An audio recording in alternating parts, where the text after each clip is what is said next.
میری بات تفصیل طلب نہ ہو جائے، اس سے بہت ہی سمیٹنے کی کوشش کر رہا ہوں بات کو، کہ نبی نے عشق کعبہ میں، شوق کعبہ میں مسجد نبوی بنا ڈالی، کعبے کی شبیہ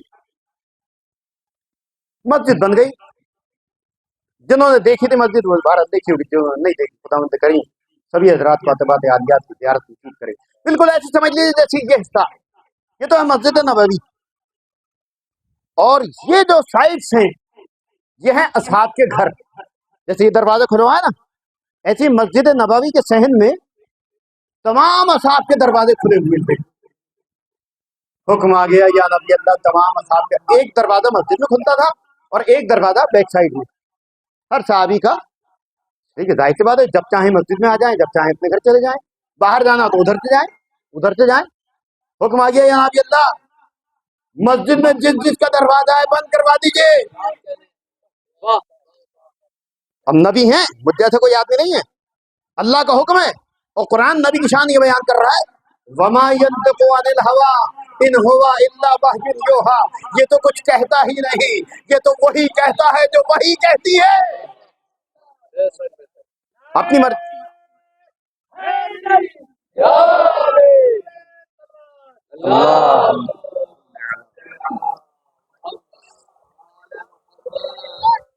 اپنی مرضی سے نبی کو خلاف نہیں کرتے، کہہ دیا سب دروازے بند کر لو، ایک دروازہ کھلا رہ گیا۔ اگر آپ کا تاریخ کا مطالعہ، ایک دروازہ کھلا رہ گیا، بھائی انصاف تو یہ ہے کہ یا تو سب دروازے بند ہوں اور یا پھر سب کے دروازے کھلے ہوں۔ یہ کون سا ناانصافی والی بات ہوئی کہ سب کے دروازے تو بند کروا دیا آپ نے؟ اور صحیح بخاری میں پوری تفصیل ہے کہ صاحب نے یہاں تک گزارش کی، بہت زیادہ ونتی کی ہے کہ یا نبی اللہ ایک کھڑکی کھلی رہنے دیجیے، یا نبی اللہ اچھا یہاں تک پہنچے کہ ایک سوراخ کھلا رہنے دیجیے تاکہ ہم صحن مسجد کا جائزہ لیتے رہیں۔ نبی نے سختی کے ساتھ کہا نہیں، ایک طرف تو آپ سوراخ کو بھی منع کر رہے ہیں اور ایک طرف ایک آدمی کا دروازہ کھلا ہوا ہے، ناانصافی ہے بظاہر۔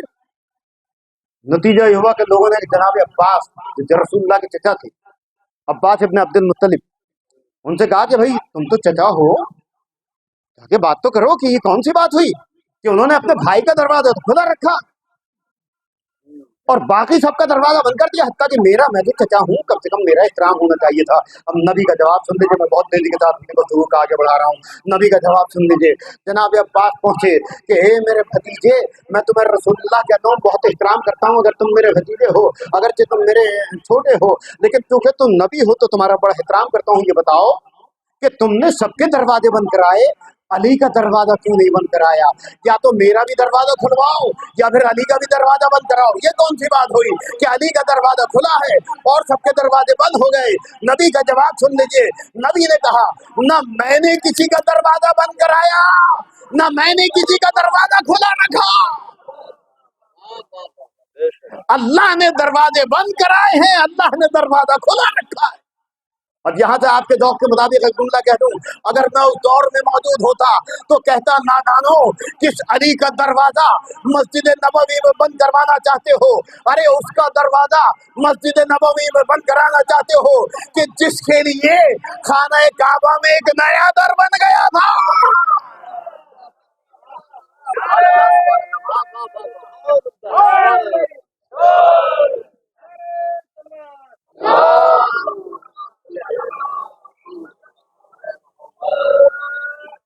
اس کا دروازہ مسجد میں بند کروانا چاہتے ہو جس کے لیے اللہ نے اپنے گھر میں نیا در بنا دیا۔ تو سب کے دروازے بند، جس کو آنا ہے مسجد کے مین گیٹ سے آئے گا، ایک دروازہ کھلا ہوا۔ ایک تاریخ پڑھ رہا ہوں سیاہ چتہ کے حوالے سے، اور تفصیل سے میں نے اس کو لکھا، فضائل بنجتن در سیاہ چتہ میں بھی اور ذکر الحسن جو پاکستان سے شائع ہے اس میں بھی ایک دروازہ کھلا ہوا۔ اب جب نبی نماز پڑھنے کے لیے آتے حسنین کریمین مسجد میں، اچھا نانا ہی خوشبو آ گئی، مسجد میں پہنچ گئے، نانا سجدے میں، آپ پشت پہ ہیں۔ اب وہ تفصیلی روایت میں آپ کی خدمت بات کر رہا تھا، بہت اختصار کے ساتھ آپ کی خدمت بات کر دوں۔ پہلی مرتبہ جہاں میں پڑھتا ہوں نا تو لوگ حیران ہو جاتے ہیں کیا پڑھنا ہے، لیکن حوالہ اس لیے دے رہا ہوں بار بار کہ سیاہ ستہ کو اٹھا کے دیکھیے، میری کتاب فضائل بنجت میرا راؤ سے شائع ہوئی، اس کو اٹھا کے دیکھیے، تو آپ کو یقین آئے گا. اور ایسے ہی بیچارہ وہ بدقسمت جہنمی، نبی کے پیچھے نماز پڑھنے والا، نبی کے ساتھ رہنے والا، نبی کے ساتھ اٹھنے بیٹھنے والا، وہ آ گیا. حسنین کریمین کا وتیرہ یہ تھا کہ جیسے ہی نانا وہ خوشبو محسوس کی کہ نانا مسجد میں آ گئے، بس اب وہ گھر سے ادھر کو آ گئے. بھئی ایک قدم گھر میں، ایک قدم مسجد میں. وہ مسجد میں آ گئے، نانا سجدے میں پہنچے، کوئی گردن پہ سوار، کوئی پشت پہ سوار، کوئی شکم کے نیچے سے نکل رہا ہے. اچھا آپ بھی نماز پڑھتے ہوئے گھر میں کبھی آپ کا اتفاق ہوتا ہوگا اور آپ کا کوئی چھوٹا بچہ آپ کی پشت پہ آگے بیٹھ جائے، آپ کے شکم کے نیچے سے نکلنے لگے، تو آپ کبھی ہاتھ پکڑ کے ادھر کو کریں گے، کبھی کھٹیں گے، کبھی پشت سے اتاریں گے؟ ہوتا ہی نہیں ہوتا. اور نماز نمٹنے کے بعد بچے کے اوپر بھی غصہ کریں گے، اور کوئی اگر بڑا ہوگا تو کہیں گے کہ آپ نے دیکھا نہیں میں نماز پڑھوں، یہ بچہ ڈسٹرب کر رہا تھا. لیکن نبی کا وتیرہ یہ ہوتا تھا، تاریخ پڑھو، کہ اگر کوئی شکم کے نیچے سے نکلنا چاہتا ہے تو شکم کو اونچا کر لیتے تھے، اگر کوئی پشت پہ سوار ہو رہا ہے تو پشت کو نیچا کر لیا کرتے تھے. یہ وتیرہ تھا نبی کا کہ نبی جب تک نماز پڑھتے تھے، جب تک سجدے میں رہتے تھے، ایک شہزادہ نیچے سے نکل رہا ہے تو آپ نے شکم کو اونچا کر لیا، ایک شہزادہ پشت پہ سوار ہو رہا ہے تو آپ نے پشت کو نیچا کر لیا. کیوں؟ تاکہ ان کو اذیت نہ ہو. اگر نبی کو نماز میں اذیت ہوتی تو نہ شکم کو اونچا کرتے، نہ پشت کو نیچا کرتے.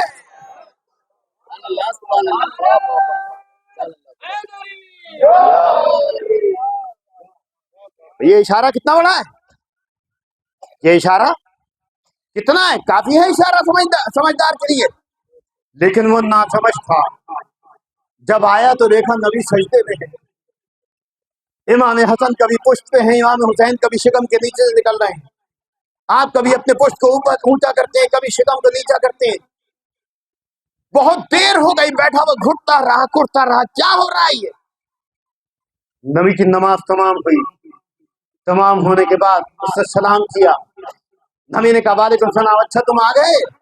مصلی کا کونا اٹھایا، جنت کا پروانہ اسے عطا کیا، جنت کا پروانہ دے کے اسے بشارت کی کہ اب تو تمہیں یقین ہو گیا کہ تم جنتی ہو گئے، اب تو تمہیں یقین ہو گیا کہ تم جنتی ہو. قسمت کا مارا اگر جنتی ہوتا تو اٹھ کے چلا جاتا خوش خوش، وہ جنت مل گئی، دنیا ہی میں جنت کی بشارت مل گئی، کتنی بڑی بات.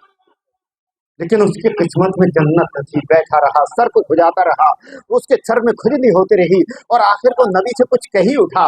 نبی نے کہا ہاں بولو، کچھ کہنا چاہتے ہو؟ کہ جی یا نبی اللہ، ہاں بتاؤ کیا کہنا چاہتے ہو؟ یا نبی اللہ کہنا یہ چاہتا ہوں کہ آج تو ان بچوں نے آپ کی نماز خراب کر دی. فغضب رسول اللہ غضبا شدیدا، نبی بے حد غضبناک ہوئے. کیا کہا تو نے، کیا کہا تو نے؟ کہ آج تو ان بچوں نے آپ کی نماز خراب کر دی. نبی بے حد غضبناک ہوئے، اور غضبناک ہو کے ایک حسین جملہ کہتے ہیں، نادان تو ان بچوں کی عظمت نہیں سمجھتا، ارے نماز کو بچانے والے ہیں، خراب کرنے والے نہیں ہیں.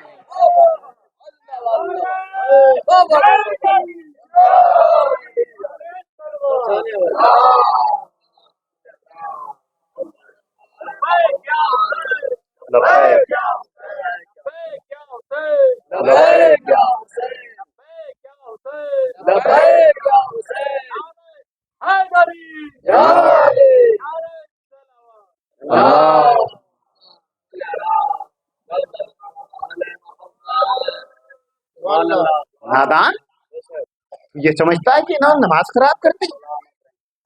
یہ اپنی جان دے کر نماز کو بچانے والے ہیں، اور نہ صرف نماز کو بلکہ پورے دین اسلام کے محافظ ہیں. ان کو نہیں پہچانتا. اور نبی اتنا غضبناک ہوئے، اتنا غضبناک ہوئے کہ اس سے کہا لا پروندہ، اس کو جنت کا دیا ہوا پروندہ اس سے واپس لیا، اور پروندہ لے کے چاک کر کے کہا کہ جو رحم نہیں کرنا جانتا اس پر رحم نہیں کیا جاتا. پتہ یہ چلا کہ اگر نبی کے ہاتھ سے جنت مل بھی جائے اور اہل بیت کی محبت دل میں نہ ہو تو ملی ہوئی جنت واپس لے لی جاتی ہے. کیا کہنا، ملی ہوئی جنت چھین لی جاتی. بس اگر واقعا ان تمام احادیث کا مطالعہ کر لیا جائے، اگر ان کتب کو مطالعہ کر لیا جائے تو عظمت اہل بیت واضح ہو جائے۔ ہمارے بہت سے علماء اہل سنت جو پڑھے لکھے ہیں، خاص طور سے ڈاکٹر طاہر القادری، علامہ ڈاکٹر طاہر القادری پاکستان، وہ بہترین آواز دیتے ہیں، حسین جملے کہتے ہیں۔ وہ کہتے ہیں کہ اسلام کربلا سے پہلے تک اسلام محمدی تھا، لیکن کربلا کے بعد اسلام حسینی ہو گیا۔ عالم اہل سنت علامہ ڈاکٹر طاہر القادری، حسین جملہ ہے ان کا، اسلام کربلا سے پہلے تک اسلام محمدی تھا، لیکن کربلا کے بعد اسلام حسینی۔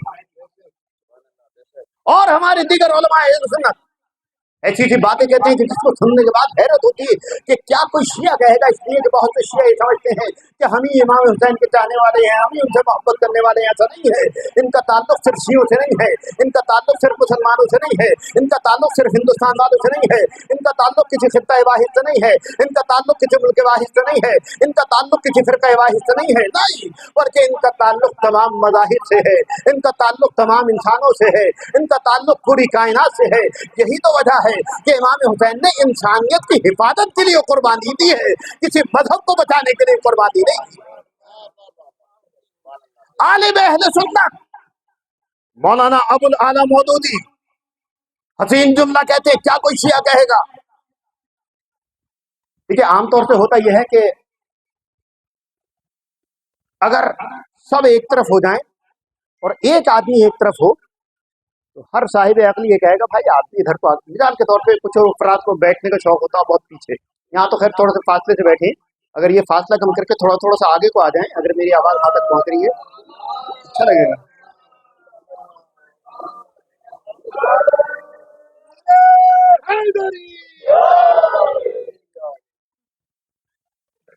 بعض جگہ میں نے دیکھا، بعض جگہ تو بہت اچھی اچھی جگہ میں نے ایسی دیکھی، جیسے ماشاءاللہ یہاں پر سارا کا سارا مجمع جو میری نگاہوں کے سامنے وہ یہیں پر موجود ہے، لیکن کچھ جگہوں پہ میں نے یہ دیکھا کہ صاحب سب لوگ تو یہاں بیٹھے، ایک اکیلا خون جیسے بچہ بیٹھا ہو نا باہر کرسی پہ، سب لوگ پیچھے کو مڑ کے دیکھیں، اکیلا وہاں بیٹھا۔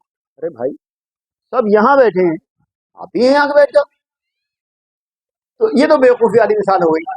لیکن اور بہت سی صحیح باتیں ایسی ہوتی ہیں کہ جہاں سب لوگ ایک طرف ہیں اور ایک آدمی ایک طرف، تو کیا کہا جاتا ہے بھائی آپ بھی یہیں کو آ جاؤ، آپ الگ کیوں ہو سب سے؟ جب سب یہ لوگ کہہ رہے ہیں تو آپ بھی ایسے کر لو۔ مولانا ابو العالی مودودی، ان سے دیکھیے سوال کتنا حسین کیا جا رہا ہے اور ان کا جواب دیکھیے گا۔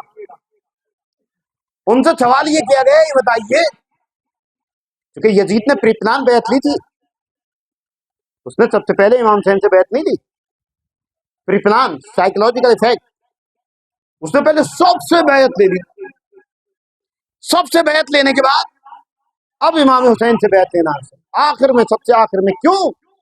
تاکہ سب کا امپریشن پڑے اور ہر صاحب عقل یہ کہے جب سب نے بیعت کر لی تو امام حسین کو بھی بیعت کر لیں، سب نے بیعت کر لی امام حسین کو بھی۔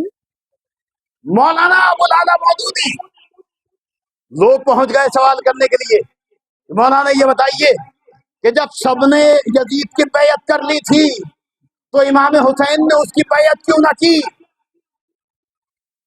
اور کر رہے ہیں کہ جب سب نے اس کی بیعت کر لی تھی تو امام حسین نے اس کی بیعت کیوں نہ کی؟ اب ان کا حسین جواب سن لیجیے، انہوں نے کہا اس سوال کو الٹ دو،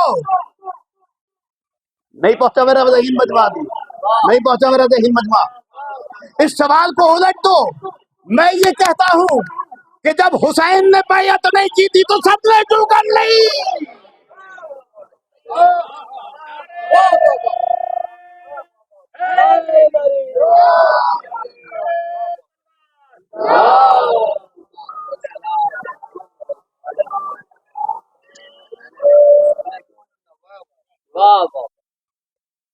جب امام حسین نے بیعت نہیں کی سب نے بیعت کیوں کر لی؟ سوال کو الٹ کیا۔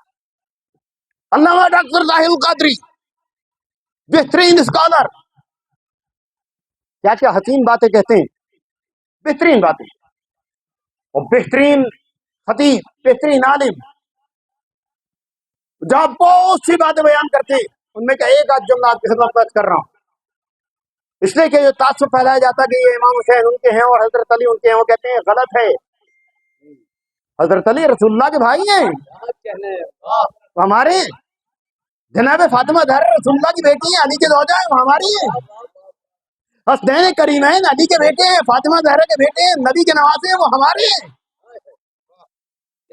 بہت سے افراد نے چھوڑ دیا کہ تو ان کے ہیں، ایسا نہیں ہے، یہ سب کے ہیں.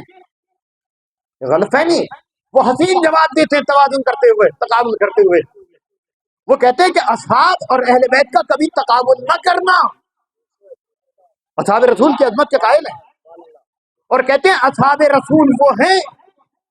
علامہ ڈاکٹر طاہر القادری عالم اہل سنت پاکستان وہ حسین جملہ کہتے ہیں.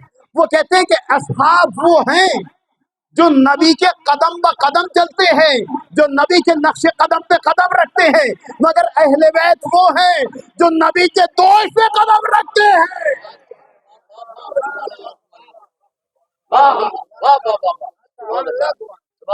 لہذا یہ کوئی فرقہ واحد کے نہیں ہے، خطہ واحد کے نہیں ہے، ایک مسئلہ کے واحد کے نہیں ہے، نہیں، بلکہ ان کا تعلق عالمین سے ہے. اور وہ اپنی بات کو سمجھ رہا ہوں ورنہ گفتگو بہت تفصیلی ہو جاتی کہ ان کا تعلق عالمین سے. اسی لیے اللہ نے کہا کہ میں اپنی عبادت اور اطاعت کا دار و مدار نبی کی اتباع پہ رکھ رہا ہوں، اور نبی نے آواز دی کہ میں اپنی اتباع کا دار و مدار اہل بیت کی محبت پہ رکھ رہا ہوں.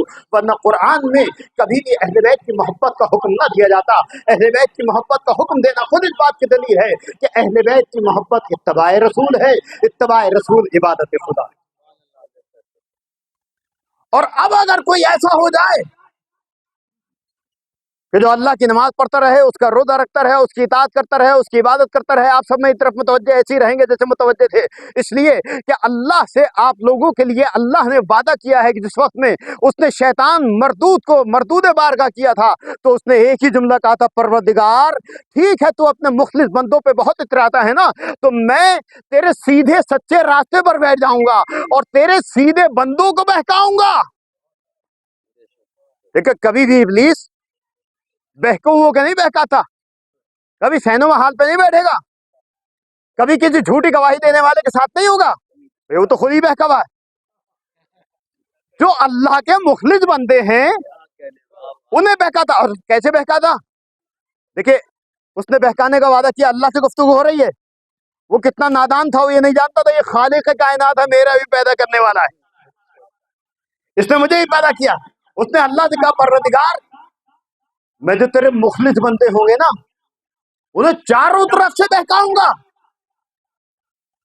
یہ جو مخلص بندے ہیں یہ بہکتے نہیں ہیں، یہ میں نہیں کہہ رہا، اللہ نے آپ کی وکالت کی ہے. قرآن پڑھ رہا ہوں، اللہ نے اور ابلیس میں مکالمہ ہو رہا ہے. اس نے کہا میں تیرے بندوں کو چاروں طرف سے بہکاؤں. ایک طرف کوئی ڈسٹربینس ہو جائے، ابھی یہاں پر کوئی آ جائے مثلا چیخنے لگے پیچھے، سب مڑ کے پیچھے، ابھی دیکھ رہے ہیں کچھ لوگ مڑ مڑ کے دیکھنے لگے بیچارے، اور واقعی اگر پیچھے سے آواز آ جائے کسی کی چیخنے کی تو آدمی ڈسٹرب ہوتا ہے نہیں. وہ پتہ چلا کہ اسی کے ساتھ ساتھ ادھر بھی کچھ ہو جائے، اسی کے ساتھ ساتھ ادھر بھی کچھ ہو جائے، اور پھر ادھر بھی کچھ ڈرامہ ہونے لگے تو کیا ہوگا؟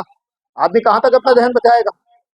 اس نے کہا پروردگار ایک طرف سے تیرے بندوں کو نہیں بہکاؤں گا، چاروں طرف سے تیرے بندوں کو بہکاؤں گا. اب آپ کی وکالت پروردگار کر رہا ہے، آپ کی حمایت پروردگار کر رہا ہے کہ تو میرے مخلص بندوں کو سیدھے راستے پہ بیٹھ کے بہکائے گا. تجھے معلوم نہیں ہے کہ میں خالق ہوں تو مخلوق ہے، میں رازق ہوں تو مرزوق ہے، میں اللہ ہوں تو میرا بندہ ہے، میں معبود ہوں تو عبد ہے. تجھے معلوم نہیں ہے، تو سمجھتا ہے کہ چاروں طرف سے بہکائے گا تو میرا بندہ بہکائے میں آ جائے گا. ارے جو میرا خالق بندہ ہوگا وہ تیرے چاروں طرف سے بہکانے سے بھی بہکائے میں نہیں آئے گا. کیوں؟ اس لیے کہ میں نے 4 سمتیں خلق نہیں کی ہیں بلکہ میں نے سمتیں خلق کی ہیں 6. اگر وہ میرا خالق بندہ ہوگا اوپر کی سمت کو دعا کے لیے ہاتھ اٹھا لے گا تب میں دعا قبول کر لوں گا، نیچے کی سمت کو سجدہ کر لے گا تب میں اس کی دعا قبول کر لوں گا.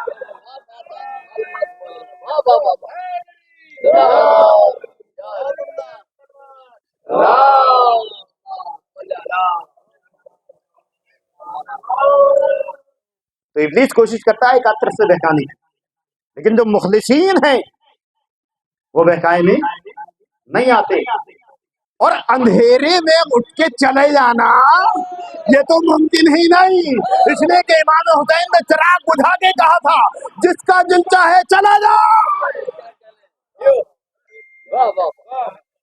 ابلیس اندھیرا کر کے یہ سمجھتا ہے شاید کچھ لوگ کٹ جائیں گے، اسے معلوم نہیں ہے کہ اس حسین شجاع کے ماننے والے، دیکھیے یہ بات آ گئی تو ایک جملہ آپ کی خدمت میں اور عرض کر دوں کہ یزید کتنا بزدل تھا امام حسین کا، یزید کا کوئی تقابل نہیں ہے کہیں سے کہیں تک بھی۔ جملہ سنیے گا، یزید کتنا بزدل تھا کہ لشکر پہ لشکر بھیجنے کے بعد بھی پیاسوں سے خوف زدہ تھا۔ یزید اتنا بزدل تھا کہ لشکر پہ لشکر بھیجنے کے بعد بھی 72 پیاسوں سے خوف زدہ تھا۔ حسین اتنے بڑے شجاع کا نام کہ چراغ بجھا کے آواز دے رہے تھے ان سب کے لیے تنہا حسین کافی ہے، جس کا دل چاہے چلا جائے۔ چراغ بجھا کے آواز دے رہے جس کا دل چاہے چلا۔ تو پروردگار نے واضح طور پہ کہا کہ یاد رکھو ہمارا دستور یہ ہے کہ ہم دیکھنا یہ چاہتے ہیں کہ کون ہماری اطاعت کرنا چاہتا ہے، کون ہمارا عبادت کرنے والا ہے۔ اگر واقعی سچی عبادت کرنے والا ہے، واقعی سچا اطاعت گزار ہے تو میرا کہنا ماننے والا بنے گا۔ میں نے دست ادب کو جوڑا، میں نے کہا پروردگار تو نے آدم کے سامنے ساری کائنات کو سب کو کہا کہ سب کے سب سجدہ کریں، اور سب نے سجدہ کیا الا ابلیس ابا واستکبر وکان من الکافرین۔ ابلیس نے سجدہ نہیں کیا، وہ اس نے انکار کیا اور وہ کافرین میں سے ہو گیا۔ پروردگار آدم کو تو نے پہلا خلیفہ الہی بنایا تھا، چوتھا خلیفہ الہی علی کو بنایا، چوتھا خلیفہ الہی، جملے پہ غور کیجیے گا، جب تو نے چوتھا خلیفہ الہی علی کو بنایا تو جیسے آدم کو حکم دیا تھا کہ ساری کائنات سب کے سب اس کے سامنے سردو ہو جائیں، سب نے سجدہ کیا الا ابلیس، تو آخر علی کے سامنے سجدہ کیوں نہیں کرایا؟ تو عجب نہیں کہ وہ جواب دے نادان تم نے سمجھا ہی نہیں، میں نے آدم کے سامنے صرف ایک لمحے کے لیے اس وقت کی مخلوق کو حکم دیا تھا کہ سب کے سب سجدہ ریز ہو جائیں، اور علی تو بہت بڑی بات، میں نے قیامت تک کے لیے حکم دے دیا کہ علی ہی نہیں بلکہ علی کی جائے پیدائش کی طرف سجدہ کرتے رہو۔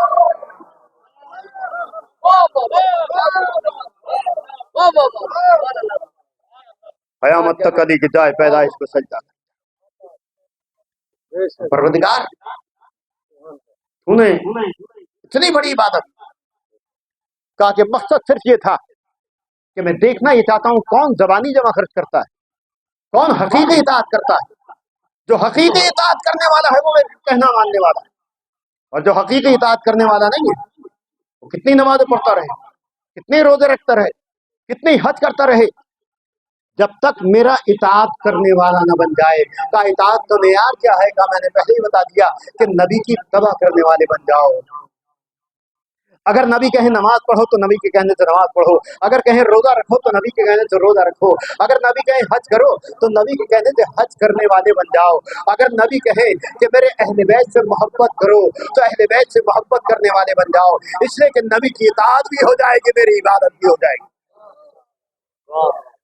اب ایک اور اشارہ، نبی کے ساتھ رہنے والا، نبی کے ساتھ نماز پڑھنے والا، نبی کے ساتھ روزہ رکھنے والا، نبی کے ساتھ حج کرنے والا، ساری اطاعت کرنے والا، صحبت اختیار کرنے والا، نبی کے صحابی، نبی کے ساتھ رہنے والا، سارے ارکان ادا کرنے والا، نبی کی اتباع کرنے والا، لیکن اگر دل میں حب اہل بیت نہیں ہے تو پھر نہ نبی کی اطاعت کافی ہوگی، نہ نماز کافی ہوگی، نہ روزہ کافی ہوگا، نہ حج کافی ہوگا، یعنی جتنی عبادات ہیں وہ منہ پہ مار دی جائیں گی۔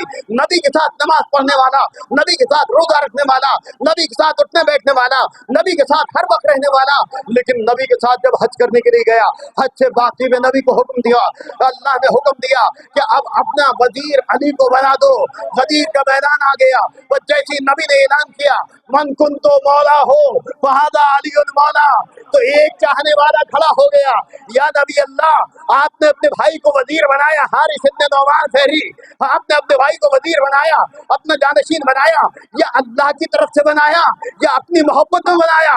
نبی نے کہا کہ کیا کہہ رہا ہے؟ کہ میں حقیقت کہہ رہا ہوں کہ اگر اگر آپ نے اللہ کی طرف سے بنایا تو اللہ ابھی پتھر نازل کرے میں ہلاک ہو جاؤں، اس کے منہ سے جملوں کا نکلنا تھا، ایک پتھر نازل ہوا، اس کے سر پہ پڑا، فوراً ہلاک ہو گیا۔ اللہ نے دکھا دیا کہ نبی کے ساتھ رہ کے آخری حج بھی کر لو اور ان کی محبت دل میں نہ ہو تو نہ اللہ کی عبادت کافی نہ نبی کی اطاعت کافی۔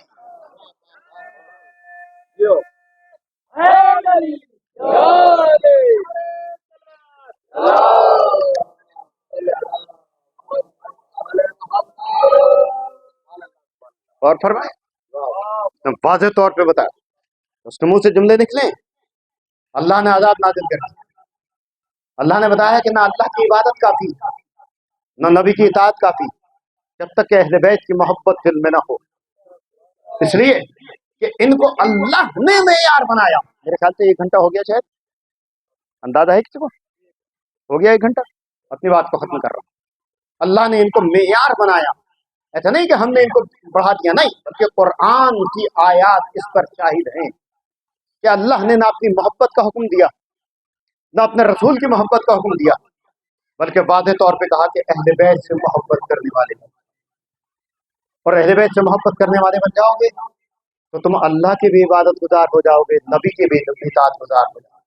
لیکن اگر اہل بیت کی محبت نہیں ہے تو پھر نہ نبی کی اطاعت ہے اور نہ اللہ کی اطاعت۔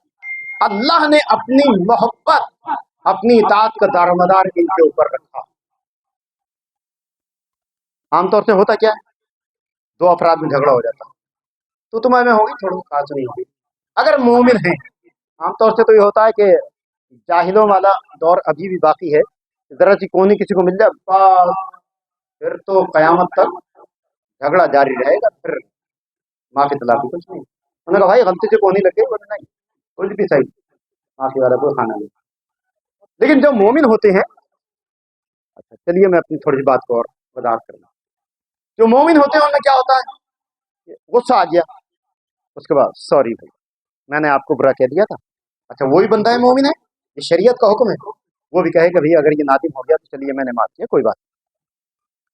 عام طور سے یہ ہوتا ہے، لیکن کچھ گناہ ایسے ہوتے ہیں، گناہ کی بھی 3 قسمیں، کچھ گناہ ایسے ہوتے ہیں جنہیں اللہ بھی معاف نہیں کرتا۔ غیبت ہمارے یہاں بہت رائج ہے، اگر 4 آدمی بیٹھے ہوئے ہیں جب تک غیبت نہ ہو اس وقت تک بزم میں گرمی نہیں آتی، زبان میں ذائقہ نہیں آتا۔ کیا ہوا، اللہ سے معافی مانگی، میں نے غیبت کی، پروردگار مجھے بخش دے۔ کہتا جب تک جس کی غیبت کی ہے وہ نہ بخش دے اس وقت تک میں نہیں بخشوں گا، جب تک وہ نہ بخش دے۔ اسی طرح بہت سے گناہ ایسے ہیں کہ اللہ سے اگر ہم نے معافی مانگی، ہم نے کہا بھائی معاف کیجیے گا، بولے اللہ کے اوپر چھوڑ دیا، میں نے کہا اللہ اگر معاف کر دے تو آپ۔ کہیں آپ نے ایسا سنا ہے کہ 2 افراد میں جھگڑا ہوا، ایک آدمی پہنچے بولے بھائی مجھ سے غلطی ہو گئی مجھے معاف کر دیجیے، تو کیا جواب ہونا چاہیے، کیا جواب ہوتا ہے؟ عام طور سے اگر ایسا ہو جائے تو کیا جواب دیا جائے گا؟ کوئی معافی مانگنے آیا آپ سے تو آپ کیا کہیں گے اسے؟ جی میں نے آپ کو، جب کائنات میں ہے کوئی ایسا فرد کہ جو یہ دعویٰ کرے کہ جب میں نے بھی تجھے معاف کیا، میرے اللہ نے بھی تجھے معاف کیا، شب ہجرت مرضی پروردگار خریدنے والا کہہ سکتا ہے یا اس کی اولاد کہہ سکتی ہے، جب ہرایا آنے کے بعد کہا اے کریم ابن کریم کیا میری خطا معاف ہو سکتی ہے، تو کہتے جا میں نے تجھے معاف کیا، لیکن آپ نے اپنی اتھارٹی دکھائی، کہتے میں نے بھی تجھے معاف کیا، میرے اللہ نے بھی تجھے معاف کیا۔ کہہ سکتا ہے کوئی کہ میرے اللہ نے بھی تجھے معاف کیا؟ امام حسین آواز دے رہے جب میں نے بھی تجھے معاف کیا، انت حرن فی الدنیا والآخرہ، اور تیری ماں نے کتنا اچھا نام تیرا رکھا ہے، تو دنیا میں بھی آزاد ہے تو آخرت میں بھی آزاد۔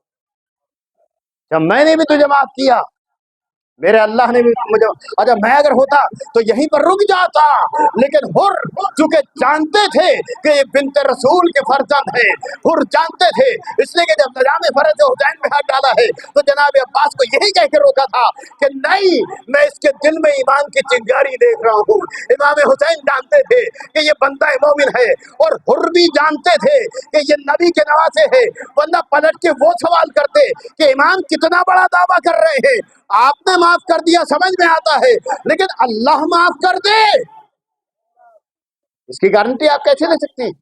لیکن حر کا خاموش ہونا خود اس بات کی دلیل تھی کہ حر کو بھی اس بات پہ یقین تھا کہ جب امام نے مجھے معاف کر دیا اور کہہ دیا کہ میرے اللہ نے بھی تجھے معاف کیا تو یقیناً اللہ نے، ورنہ کربلا میں نمازیوں کی کمی نہیں تھی۔ دیکھیے آج 2 مہینہ 8 دن، آج امام کے 10ویں کی مسجد ہے، 2 مہینہ 8 دن کیوں غم منایا جاتا ہے؟ بہت سے افراد سوال کیا کرتے ہیں کہ آپ کے دیگر ائمہ جو ہیں ان کا غم تو صرف 1 دن معین ہوتا ہے، 1 دن مجلس ہو جاتی ہے، امام حسین کا 2 مہینے 8 دن کیوں؟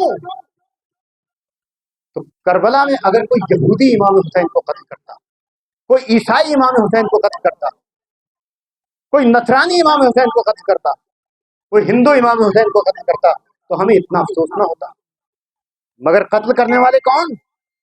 کلمہ پڑھنے والے، نمازی، روزے دار، حاجی، حتیٰ کہ صحابی رسول، نبی کے صحابی بھی تھے اس میں، کلمہ پڑھنے والے، نماز پڑھنے والے، روزہ رکھنے والے، حج کرنے والے، تسبیح ہر وقت ہاتھ میں، شہادت امام حسین کی خبر سننے کے بعد سبحان اللہ، الحمدللہ، شکر اللہ کا، نمازیں پڑھی گئی، روزے رکھے گئے، آج بھی روزے کی رسم باقی۔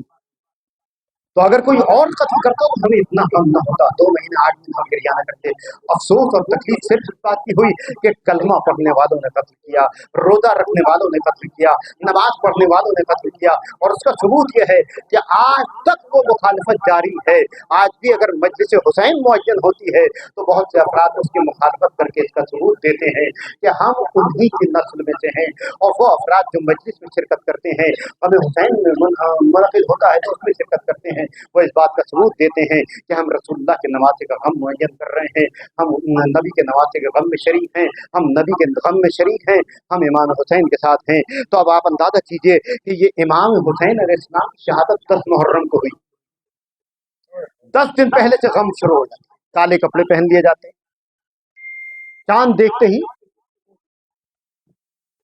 غم کا آغاز ہوتا، 10 محرم کو شہادت، اس کے بعد امام کا دوجا 11 محرم کو ہوتا ہے، امام کا تیجا 12 محرم کو ہوتا ہے، 10واں 20واں 40واں کسی اور امام کا ہوتا ہے، کسی اور امام کا، بلکہ سوئے تباہ کیا ہے، بعض ائمہ کی تواریخ شہادت کے فوراً بعد عید ہے، فوراً بعد کچھ دن بعد عید ہے، مثلا 8 ربیع الاول سب سے آخری دن ہوگا ادا کا، اس سے اگلا دن کیا ہے،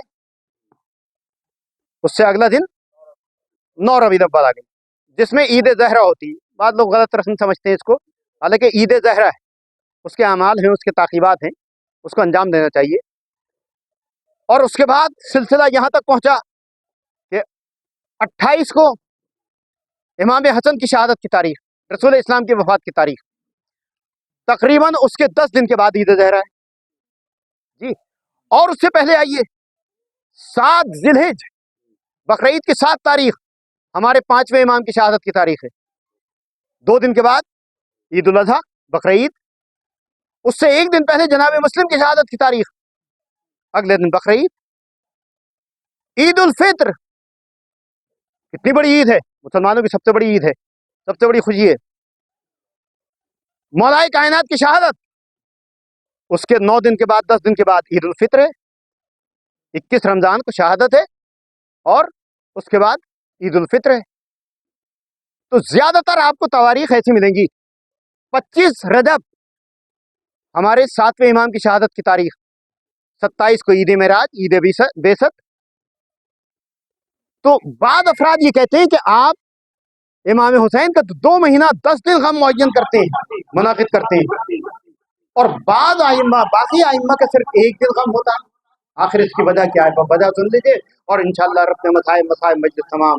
آج امام کا 10واں ہے، ہم امام کے 10ویں کے لیے جمع ہوئے ہیں. ہاں عزیزو، وجہ یہ ہے کہ جب بھی کسی امام کی شہادت ہوئی تو ان کا بیٹا موجود تھا، ان کے غسل کفن دینے والے موجود تھے، انہیں دفن کرنے والے موجود تھے. جب ان کی شہادت کی تاریخ آتی ہے تو ہم ان کی مجلس کرتے ہیں، ہم غم معین کرتے ہیں، ہم گریا کرتے ہیں، لیکن افسوس ہوتا ہے، تکلیف ہوتی ہے. اس کے بعد اطمینان یہ ہو جاتا ہے کہ ان کے ایک پسر موجود تھے جنہوں نے انہیں غسل دیا، جنہوں نے انہیں کفن پہنایا، اس کے بعد انہیں کی نماز پڑھی، اس کے بعد انہیں دفن کیا. لیکن افسوس اس کا ہوتا ہے کہ ہائے امام مظلوم کربلا، کہ امام کی شہادت کے بعد ایک بیٹا تو تھا لیکن توق و سلاسل میں جھگڑا ہوا تھا، ایک بیٹا تو موجود تھا لیکن غسل و کفن نہیں دے سکا، ایک بیٹا تو موجود تھا مگر دوجا تیجا 10واں 20واں 40واں نہ کر سکا. بس جب سے ہی ہم نے تہیہ کیا کہ 3 دن تک امام کا لاشا بے گور کفن پڑا رہا، جو آئزو اقربا تھے وہ گریا نہیں کر سکے.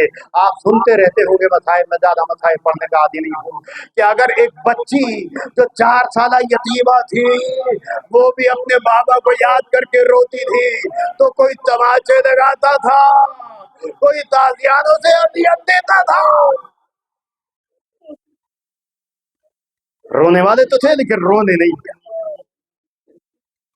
دفن کرنے والے تو تھے لیکن دفن نہیں کرنے دیا. ہاں عزیزو، اتنے مجبور اتنے لاچار تھے کہ امام کا لاجا 3 دن تک جلتی ہوئی زمین پہ بے گور و کفن پڑا رہا. اس لیے ہم نے بھی تہیہ کیا، یا امام اگر آپ کو کفن نہیں پہنایا گیا، اگر آپ کو دفن نہیں کیا گیا، اگر آپ کے اشارے دعا، اگر آپ کی مجلس نہیں کی گئی، اگر آپ کا دوجا تیجا 10واں 20واں 40واں نہیں ہوا تو قیامت تک جب تک ہم زندہ ہیں، جب تک آپ کا دوجا بھی ہوتا رہے گا، آپ کا تیجا بھی ہوتا رہے گا، آپ کا 10واں بھی ہوتا رہے گا، آپ کا 20واں بھی ہوتا رہے گا، آپ کا 40واں بھی ہوتا رہے گا. بس یہی وجہ تھی عزیزو کہ جس کی وجہ سے آج ہر سال امام کا دوجا تیجا 10واں 20واں 40واں ہوا کرتا ہے. اس لیے کہ امام کی شہادت کے بعد کوئی امام کا 10واں کرنے والا نہیں تھا، کوئی امام کا 20واں کرنے والا نہیں تھا. جو تھے وہ اتنے مجبور تھے کہ توق و سلاسل میں جکڑے ہوئے، اتنے مجبور کہ اگر روتے تھے تو تازیانوں سے اذیت دی جاتی تھی، اگر گریا کرتے تھے تو تماچوں سے اذیت دی جاتی تھی. یہ لٹا ہوا قافلہ کربلا سے کوفہ، کوفے سے شام تک اسی طرح چلا گیا. شام کا بازار، شام کا دربار، شام کا زندان، کہ جہاں صدائے حسینی برپا ہوتی تھی. ہائے حسین، ہائے حسین، ہائے حسین. سننے والے سنتے تھے، ایک منادی ندا دیتا ہوا جاتا تھا، حاضر سوائے من مناد محمد، یہ محمد کی بیٹیاں ہیں، یہ محمد کی نواسیاں ہیں، یہ علی زادیاں ہیں. حاضر زینب، حاضر کلثوم، یہ زینب ہے، یہ کلثوم ہے. عزیز و اس انداز سے تشہیر کی جاتی تھی اور سننے والے دیکھتے تھے. کوئی یہ کہنے والا نہیں تھا کہ آل رسول پہ کیوں ظلم کیا جا رہا ہے، آل رسول پہ کیوں ستم کیا جا رہا ہے، علی کی بیٹیوں کو کیوں ستایا جا رہا ہے. ہاں عزیزو، جس کو معلوم ہو جاتا تھا وہ قریب آتا تھا، معلوم کرتا تھا کہ آخر آپ نے کون سی خطا کی تھی. سید سجاد بتاتے تھے کہ کیا تو نے قرآن پڑھا ہے، کیا تو نے رسول اللہ کا کلمہ پڑھا ہے، کیا تو نے قرآن کی آیت تطہیر پڑھی ہے، کیا تو نے آیہ مودت پڑھی ہے. وہ حیران ہو جاتا تھا، حیران ہو کے کہتا تھا کہ میں نے تو یہ ساری آیتیں پڑھی ہیں مگر تم سے ان آیتوں کا کیا مطلب.